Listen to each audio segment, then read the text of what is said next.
وہاں وہ بوٹی پینے جاتا ہے، مگر پتہ نہیں کسی نے کیا پلا دیا تھا، اس کی ڈبی سے میں بھی سگریٹ نکال کے پی لیتا ہوں کبھی کبھی۔ کل ایک سگریٹ لی میں نے تو مجھے اس میں ایک پتلی بتی سی نظر آئی، وہ بھی سگریٹ تھی جو ماں نے خود بنائی تھی اور بعد میں میرے سامنے جلا کے پی۔ وہ ہیروئن والی سگریٹ ہوگی؟ کون سی ہیروئن جی؟ ابھی 2 مہینے پہلے ادھر کسی فلم کی شوٹنگ ہوئی تھی تو ایک ہیروئن آئی تھی، کیا نام تھا اس کا؟ بھول گیا، تھی بڑی خوبصورت، ڈانس بھی کرتی تھی۔ ہاں انجمن۔ میں نے ہنس کر کہا، بے وقوف، میں جس ہیروئن کی بات کر رہا ہوں وہ نشہ ہوتا ہے، سگریٹ میں ڈال کے استعمال کیا جاتا ہے۔ اس نے گھڑے جیسا سر ہلایا۔ ماما تو بالکل پاگل ہو گیا تھا، کہنے لگا گرمی بہت ہے نور محمد، سارے کپڑے اتار کے نہاتا رہا، پھر ایسے ہی گیٹ تک گیا اور مجھ سے پوچھنے لگا کہ آخر کپڑے پہننے کی کیا ضرورت ہے۔ اچانک خیال آیا کہ اس وقت ماما ہوش میں نہیں ہے، کچھ چھپائے گا نہیں۔ میں نے اس سے ساون خان کے بارے میں پوچھا کہ وہ کہاں چلا گیا۔ ماما سے گالیاں بکنے لگا کہ وہ بڑا کمینہ ہے، اسی طرح دھوکہ دیتا ہے مجھے، اس کی وجہ سے جیل جانا پڑا تھا مجھے، خود پکڑا گیا تو مجھے بھی پکڑوا دیا خواہ، جیل کاٹ کے آ جاتا، جیل میں بھی ایسا ہی کرتا تھا اور اس کمہارن کے معاملے میں بھی۔ میں نے پوچھا اب کیا دھوکہ دیا تمہیں؟ تو مامے نے پھر گالیاں دی کہ اس نے کہا تھا کہ فاطمہ کی مجھ سے شادی کر دے گا، 20,000 مانگ رہا تھا، میں نے بڑی مشکل سے 13,000 پورے کیے، ایک بھینس مل گئی تو گاہک نہیں ملتا تھا، پھر جو ملا تو بڑا کمینہ تھا، 50,000 کی بھینس 15 میں لے گیا، کہنے لگا چوری کا مال ہے تو بس یہی قیمت ہوگی۔ میں نے لے لیے، 2 رکھے اپنے پاس اور 13 ساون خان کو دینے گیا تو اس نے انکار کر دیا کہ 20 سے کم ایک پیسہ نہیں لوں گا۔ میں نے منت سماجت کی اور کہا کہ باقی ایک ہفتے میں کر دوں گا، تو بولا کہ شادی بھی ایک ہفتے بعد ہوگی، مگر وہ سور کا بچہ لڑکی اور میرے پیسے دونوں لے کر بھاگ گیا۔ میں نے مایوسی سے کہا یعنی تمہارے مامے کو بھی کچھ نہیں پتا کہ ساون خان کدھر گیا ہے؟ نور محمد نے سر کو دائیں بائیں ہلایا، مگر سر جی اسے معلوم تھا کہ فاطمہ نام کی کوئی بیٹی نہیں تھی اس کی۔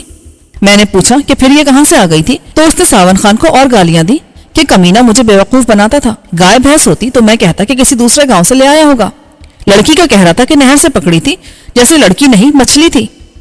میں چونک پڑا، یہ کہا تھا تمہارے مامے نے؟ ہاں جی، ساون خان نے یہی بتایا تھا اسے، لڑکی نہر میں سے نکالی تھی، کبھی موسم میں مچھلیاں بھی آ جاتی ہیں نہر میں، یہاں لڑکے ہاتھ سے پکڑ لیتے ہیں، ساون خان بانس میں ڈوری باندھ کے کنارے پر بیٹھا رہتا تھا۔ مامے نے کہا کہ اس کی ماما سے کئی بار لڑائی ہوئی اس بات پر، لیکن اس نے سچ کبھی نہیں بتایا۔ سچ تو وہی تھا جو اس نے بتایا۔ یہ کب کی بات ہے؟ کافی دن پہلے کی بات ہے، پہلے ساون خان نے کسی کو بھی پتہ نہیں چلنے دیا، پھر لوگوں سے کہا کہ میری رشتہ دار اسے درگاہ پر لائی ہے، اس پر آسیب ہے۔ وہ باہر سب سے الگ رہتا تھا، اس سے کوئی ملتا نہیں تھا، لیکن وہ اس کمہارن کے ساتھ فاطمہ کو درگاہ پر لے گیا تھا تو سب نے دیکھا تھا۔ اچھا، وہ کمہارن کہاں ہے اب؟ وہ بھی ساون کے ساتھ ہی نکل گئی۔ ساون خان اتنا بڈھا نہیں تھا، میرے مامے کے مقابلے میں 10 سال زیادہ عمر تھی اس کی، یہ مجھے مامے نے بتایا، لیکن کمہارن اسے زیادہ پسند کرتی تھی۔ وہ کوئی اچھی عورت تو نہیں ہے؟ میں تشویش میں مبتلا ہو گیا۔ اس نے تائید میں گردن ہلا دی، لوگ ایسے ہی سمجھتے ہیں۔ نور محمد، تمہاری کسی اور سے بات ہوئی؟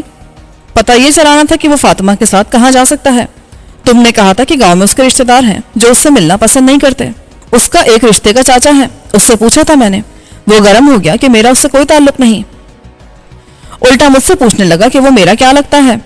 میں نے آپ کا حوالہ دے کر بڑی مشکل سے جان چھڑائی، دوسری خالہ ہے دور کی، پاگل، خود کو 100 کا بتاتی ہے، جھوٹ بولتی ہے، 70-80 کے درمیان کی ہوگی، ٹھیک سے نظر نہیں آتا، اب بہری بھی ہوتی جا رہی ہے۔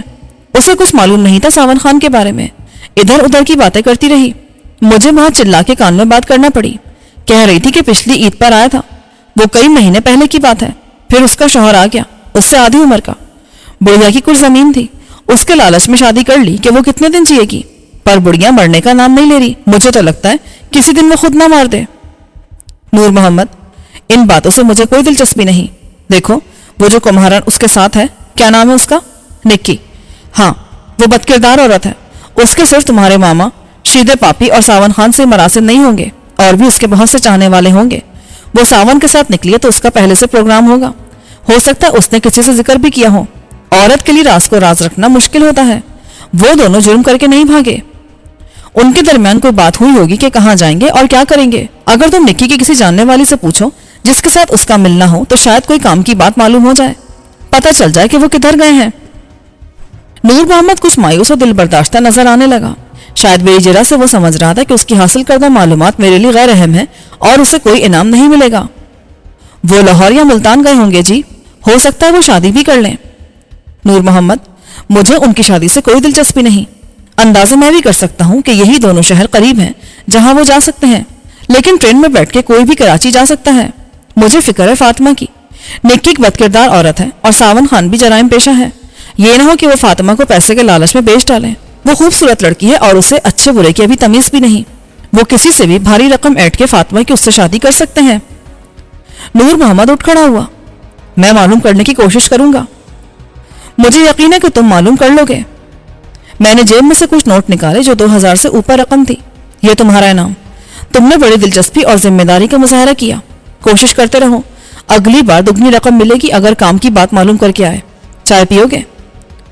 اس نے للچائی ہوئی آنکھوں کے ساتھ رقم جیب میں ڈالی اور نفی میں سر ہلا دیا. اس کے لیے یہ بہت بڑی دولت تھی. اس کے جانے کے بعد مجھے مایوسی اور اضطراب نے گھیر لیا. میرا اندازہ درست ثابت ہوا تھا. وہ فاطمہ نہیں نورین ہی تھی اور ساون خان نے اسے نہر سے ایسے ہی ڈوبنے سے بچایا تھا جیسے ریشم نے مجھے. لیکن صدمہ بے ہوشی میں ہونے والے نقصان کے باعث اس کی یادداشت متاثر ہوئی تھی. یہ کوئی ماہر ڈاکٹر ہی بتا سکتا تھا کہ یہ نقصان عارضی ہے اور اس کا علاج ممکن ہے یا نہیں. یہ قسمت کی بات تھی جس نے مجھے بابا رحیم بخش کے گھر میں اور پھر اس حویلی میں پہنچا دیا اور فاطمہ ایک بد کردار آدمی کے ہاتھ لگ گئی. ساون کے لیے وہ راہ چلتے مل جانے والا لاٹری کا ٹکٹ بن گئی. نورین کے خیال نے مجھے رات تک مضطرب رکھا. مجھے انور سے بات کرنے کا موقع بھی نہ ملا. صبح سے عجیب پراسرار نحوست نے حویلی کو اپنی گرفت میں لے رکھا تھا. چودھری صاحب ہر روز جلالی کے ساتھ کھانا کھاتے تھے. پتہ چلا کہ انور نے اپنا کھانا ریشم کے کمرے میں منگوا لیا تھا.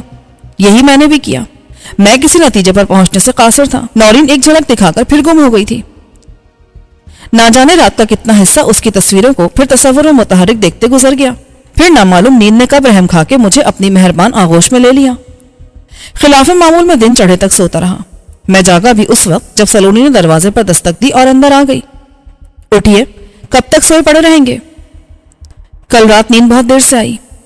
آپ کو جگانا ضروری ہو گیا تھا. ایک خبر تھی آپ کے لیے. اب میں نے اس کے متفکر چہرے اور پرتشویش لہجے پر غور کیا. سلونی، سب ٹھیک ہے نا؟ اس نے نفی میں سر ہلایا. صبح صبح ایک بری خبر لے کر آنا پڑا ہے.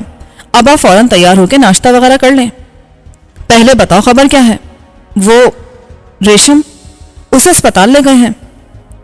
میں یوں اٹھ کھڑا ہوا جیسے مجھے الیکٹرک شاک لگ گیا ہو. ریشم کو اسپتال لے گئے ہیں؟ کیوں؟ کیا ہوا اسے؟ پریشان نہ ہو سر، غالباً گولیاں کھا لی تھی اس نے. میں چلایا. کون سی گولیاں؟ نیند کی؟ اس نے نفی میں سر ہلا دیا. دوسری، ابارشن کے لیے. میری نظر سلونی پر جم گئی. ابارشن؟ او مائی گاڈ، یہ گولیاں وہ کہاں سے لائی؟ مجھے پوری بات بتاؤ. اس نے حوصلہ افزا طریقے سے میرے کندھے پر ہاتھ رکھ کر مجھے بٹھا دیا. یہ تو میں نے آپ کو کل ہی بتا دیا تھا کہ ریشم خطرہ مول لے رہی ہے. جو میں پوچھ رہا ہوں وہ بتاؤ. میں سختی سے بولا.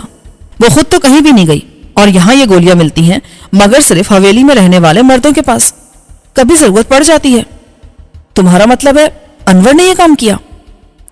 میں ایسا کہہ نہیں سکتی کسی ثبوت کے بغیر. ہو سکتا ہے ریشم نے اپنی مشکل کا ذکر بھابھی سے کیا ہو اور اس نے لا دی ہو. اسے معلوم ہوگا کہ یہ گولیاں کس کی الماری میں مل سکتی ہیں. میں نے غصے کی آگ کو اپنے لہو میں بھڑکتا محسوس کیا. خواہ مخواہ انور کا دفاع مت کرو.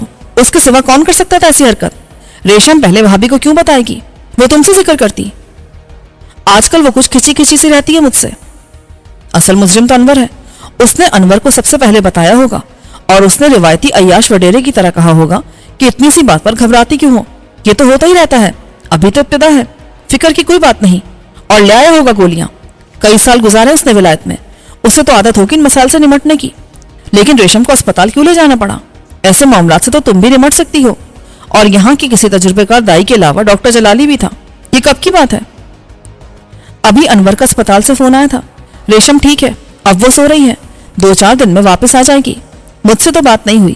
میرے پوچھنے پر بھابھی شاہینہ نے بتایا کہ رات کو 3:30 بجے ریشم کی طبیعت خراب ہوئی تو انور مجھے لے گیا تھا. انور نے خود ہی بتا دیا کہ کیا معاملہ ہے. وہ نہ بتاتا تب بھی مجھے پتا چل جاتا. میں ایک دم اٹھ کر باہر نکل گیا اور سیدھا شاہینہ کے کمرے میں داخل ہوا. وہ نہا کے نکلی تھی اور اس نے خود کو ایک تولیے میں لپیٹ رکھا تھا. مجھے بڑی شرمندگی ہوئی. میں نے گھبراہٹ میں کہا آئی ایم سوری. میں واپس جانے کے لیے پلٹا. میرے کانوں میں بھابھی کی غصے بھری آواز کے بجائے شوق لہجے کی ناراضگی سنائی دی. اوہ دیور جی، چلو ہو گئی غلطی. اب بھاگنے سے کیا فائدہ؟ آپ کپڑے بدل لیں. ہاں بدلتی ہوں. تم بیٹھو. مجھے پتا ہے تمہارے دل کا حال. تم پریشانی میں بوکھلائے ہوئے ہو. وہ ہنسی. میں آہستہ سے پلٹا اور صوفے پر بیٹھ گیا. شاہینہ کا رویہ مجھے بہت عجیب لگا. پریشان وہ کیا ہوتی؟ ایسا لگتا تھا کہ وہ خوش ہے.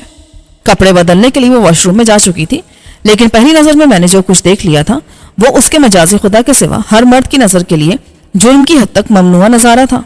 شاہینہ واپس آ کر میرے سامنے بیٹھی تو پھر وہی تھی. پل بھر کے لیے اس کا بدلا ہوا چونکا دینے والا روپ اندھیرے میں نظر کو خیرہ کر دینے والی بجلی کی طرح تھا جو پھر بادلوں میں گم ہو جائے. وہ سپاٹ چہرے والی وہی خاندانی بہو تھی جس کے انداز بے رخی میں حاکمانہ احساس تفاخر صاف نظر آتا تھا. اس نے تند لہجے میں کہا، تم جیسے پڑھے لکھے آدمی سے اس بدتمیزی کی توقع نہیں تھی مجھے. پتہ ہے یہ بڑے چودھری صاحب کو معلوم ہو تو کیا ہوگا؟ کیا ہوگا؟ میرا قتل ہو جائے گا. میں دستک دینا بھول گیا تھا تو آپ کو بھی اندر سے کنڈی لگانا یاد نہیں رہا. میری جگہ کوئی اور بھی آ سکتا تھا. پھر بھی میں دوبارہ معافی مانگتا ہوں آپ سے. آخر ایسی کیا آفت آ گئی تھی؟ پہلے میں دروازہ کھول دوں تاکہ بند دروازے کے پیچھے کی ملاقات پر کسی کو اعتراض نہ ہو. ریشم کو کیا ہوا تھا؟ وہی جو حویلی میں ہوتا رہتا ہے، بد کردار کمزاد لڑکیوں کے ساتھ. میں برہمی سے بولا، ریشم بد کردار نہیں تھی. اچھا، تو پھر یہ سب کیسے ہو گیا؟ اتنا اعلیٰ کردار تھا اس کا تو وہ کیوں اٹھ کر جاتی رہی تھی رات کو انور کے کمرے میں؟ انور خود تو نہیں گیا تھا کبھی اس کے پاس، اور نہ وہ اسے اٹھا کر لے جاتا رہا تھا. بھابی، وہ نا تجربے کار جذباتی لڑکی بے وقوف بھی ہے. بھابی چمک کر بولی، بے وقوف ہرگز نہیں ہے وہ تو حد سے زیادہ چالاک اور بے شرم ہے. اس نے پھانسا انور کو اور پھر وہی حربہ استعمال کیا جو ہر کم حیثیت لڑکی کسی مرد کو بلیک میل کرنے کے لیے استعمال کرتی ہے. میں نے احتجاج کیا، آپ انور کو بالکل بری ذمہ قرار دے رہی ہیں. انور کی بات مت کرو، وہ مرد ہے. کسی کمزاد لڑکی نے آج تک ہمت نہیں کی کہ بچے کے نام پر کسی کو بلیک میل کر سکے، مگر وہ موری کی اینٹ چوبارے چڑھنے کے خواب دیکھ رہی تھی. شادی کرنا چاہتی تھی انور سے. شادی کا اصرار انور کی طرف سے تھا. بھابی تلخی سے ہنسی. ہاں، کہ ریشم کہتی ہوگی نا. پوچھنا اپنے دوست سے کہ کیا وہ واقعی روزینہ جیسی خاندانی لڑکی پر ریشم کو ترجیح دے سکتا ہے. مجھ پر ایک بجلی سی گری. انور شادی کرے گا روزینہ سے؟ اور کس سے کرے گا؟ اس میں شک کی کون سی بات ہے؟ یہ رشتہ تو طے تھا اور ہے. یہ اکلخ ساری بات میری سمجھ میں آ گئی. ریشم نے یہ قدم کیوں اٹھایا تھا؟ ضرور انور نے اس کے سامنے اپنے ارادے کا اظہار کیا ہوگا اور بہت سی عقل کی دلیلوں کے ساتھ روزینہ سے شادی کی ضرورت اور اہمیت کو واضح کیا ہوگا. شاید اس نے کہا ہوگا کہ محبت تو وہ ریشم سے ہی کرتا ہے اور کرتا رہے گا. روزینہ ایک ضرورت ہے اور بہت سے مسائل کا حل. اس شادی سے کتنے جھگڑے ختم ہوتے ہیں اور سب کا مستقبل کتنا محفوظ ہوتا ہے. مستقبل سب کا سوائے ریشم کے، جو بڑے غرور میں تھی کہ اس نے روزینہ کو شکست دے دی ہے. اب میں انور کو جانتا تھا، اس انور کو نہیں جو مجھے قید خانے میں ملا تھا اور باہر ساری دنیا گھوم کے اور تعمیرات میں ڈگری لے کر آیا تھا. میں اس انور کو جانتا تھا جس کی رگوں میں صدیوں سے اپنے جاگیردار، مغرور اور خود پرست خاندان کا خون تھا. اچانک مجھے خیال آیا، بھابی، ریشم نے اپنی جان لینے کی کوشش تو نہیں کی تھی؟ کاش وہ اتنی غیرت مند ہوتی. اگر اپنی عزت کا خیال ہوتا تو خود کو ایسے انور کے قدموں میں نہ ڈالتی. آپ عزت و غیرت کے اپنے تصورات کو سنبھال کے رکھیں. مجھے بتائیں ہوا کیا تھا؟ ہونا کیا تھا؟ رات کو انور میرے پاس مجرم بنا آیا اور اس نے مجھے شریک راز کر لیا. وہ بہت گھبرایا ہوا تھا اور پریشان بھی تھا.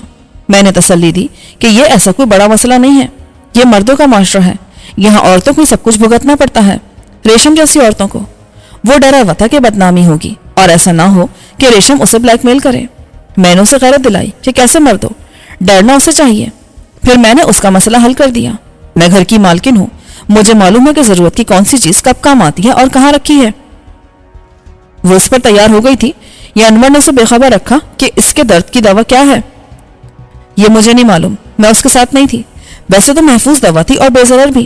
ابھی زیادہ وقت نہیں گزرا تھا، معلوم نہیں کیوں اس کی حالت بگڑ گئی اور انور کو اسے لے کر اسپتال بھاگنا پڑا.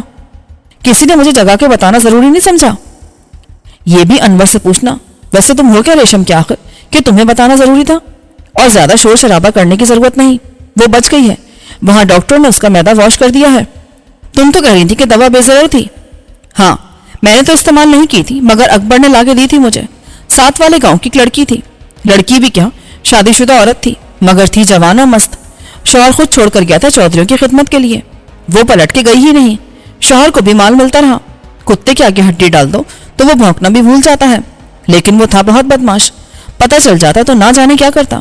چھوٹی موٹی چوریاں کرتا رہتا تھا اور جیل بھی کاٹ آیا تھا گھر سے. میرے کان کھڑے ہوئے. تم ساون خان کی بات کر رہی ہو؟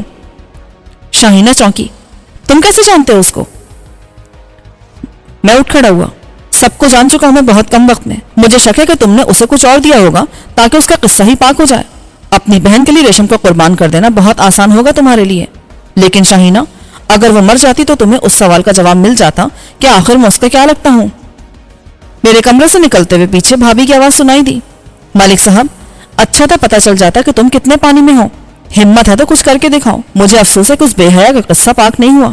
میں نے تو اسے پرانی گولیاں دے دی تھی جن کے استعمال کی تاریخ گزر چکی تھی. جاؤ پرچہ کٹوا دو میرے خلاف بھی.